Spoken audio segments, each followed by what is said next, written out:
السلام عليكم لكل المصيفين ان شاء الله اللي نازلين مرسى مطروح وبيسالوا على العيش. في الفيديو اللي فات شفنا مع بعض ازاي هنوفر في ميزانيه الميه. النهارده ان شاء الله هاخدكم برضو ازاي هنوفر في ميزانيه العيش.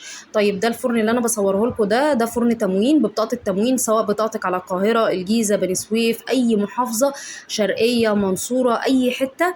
هتاخدي بطاقه التموين بتاعتك وهتصرفي بيها عيش من محافظه مطروح عادي جدا. بس طبعا ما فيش صرف تموين.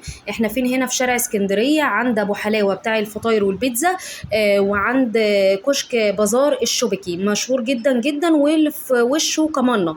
يعني كل دي علامات تقدري توصلي بيها. عند كمانه بتاع المشويات، عند ابو حلاوه. احنا كده في وش ابو حلاوه ودخلت شارع اسكندريه، وجنب الفرن على طول محل عمر المختار للفول والطعميه مشهور جدا، وكمان جنبهم مخبز الصياد. ده مخبز فينو برضو ممتاز جدا جدا. هنزل لكم، بصوا ده شكل العيش بتاع التموين غير العيش بتاع مصر خالص. كبير ما شاء الله قد الفطيره بالظبط. الرغيف بريال. وتقدري تاخديه ببطاقه التموين عادي جدا. طيب بصوا هصور لكم ده العيش الحر، الرغيف الابيض ده ب 2 جنيه. وكمان في ستات بيبقوا من محافظه مطروح بياخدوا العيش دوت بيصرفوه ببطاقه التموين، وهتلاقوه قاعدين جنب الفرن على طول.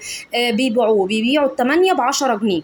لو انت حتى ما معكيش البطاقه هتصرفي، هتاخدي منها الثمن ترغيفها ب 10 جنيه. وانا بوريكم هنا انا عملت سندوتش بطاطس زي الشاورما بالظبط. بصوا رليته كده زي الرول، وبقى عامل زي الشاورما. ممكن كمان تتنيه زي المثلث، زي الكريب. فدي افكار هتوفر معاكي جامد جدا وارخص من العيش الحر. يا رب يكون الفيديو استفدتوا منه، وما تنسونيش من صالح دعواتكم، واستنوني ان شاء الله في فيديوهات جديده هتبقى كلها توفير لكل القادمين لمرسى مطروح. والسلام عليكم ورحمه الله وبركاته.